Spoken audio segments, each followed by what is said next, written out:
പിതൃ സഹോദരനെ കുത്തിപ്പരിക്കേൽപ്പിച്ച് ഒളിവിൽ പോയ പ്രതി 33 വർഷങ്ങൾക്ക് ശേഷം പിടിയിൽ.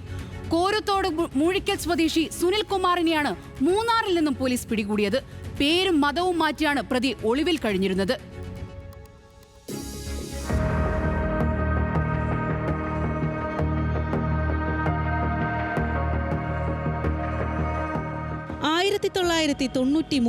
നടന്ന കേസ്. 18-ാം വയസ്സിൽ പിതൃ സഹോദരനായ വിജയനെ കുത്തിപ്പരിക്കേൽപ്പിച്ച ശേഷം തമിഴ്നാട്ടിലേക്ക് കടന്നുകളയുകയായിരുന്നു കോരുത്തോട് മൂഴിക്കൽ സ്വദേശി സുനിൽ കുമാർ. 4 വർഷം ചെന്നൈയിൽ താമസിച്ച ശേഷം മൂന്നാറിലെത്തി. മതവും പേരും മാറ്റി തമിഴ് സ്ത്രീയെ വിവാഹം ചെയ്ത് തുടർ ജീവിതം.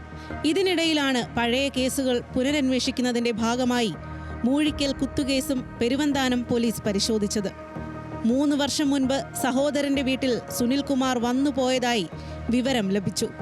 ഇതിന്റെ അടിസ്ഥാനത്തിൽ നടത്തിയ അന്വേഷണത്തിലാണ് ഇയാൾ മൂന്നാറിലുണ്ടെന്ന് അറിഞ്ഞത്. തുടർന്ന് പോലീസ് നടത്തിയ രഹസ്യ നീക്കത്തിൽ പ്രതി പിടിയിലായി.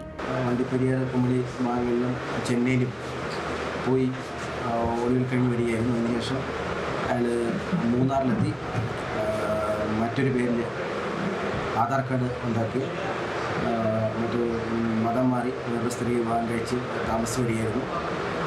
നമ്മുടെ സ്റ്റേഷനിലെ പോലീസുകാരനെ സഞ്ജുമോൻ ജില്ലാ പോലീസ് മേധാവിയുടെ നിർദ്ദേശാനുസരണമുള്ള LP ഡ്രൈവിൻ്റെ ഭാഗമായിട്ട് നടത്തിയ അന്വേഷണത്തിലാണ് അയാൾ നാട്ടിലിടയ്ക്ക് ഒരു തവണ വന്നു പോയതായിട്ട് മനസ്സിലാക്കി. അതിനെ തുടർന്ന് നടത്തിയ അന്വേഷണത്തിൽ അയാൾ മൂന്നാറുണ്ടെന്ന് മനസ്സിലായി.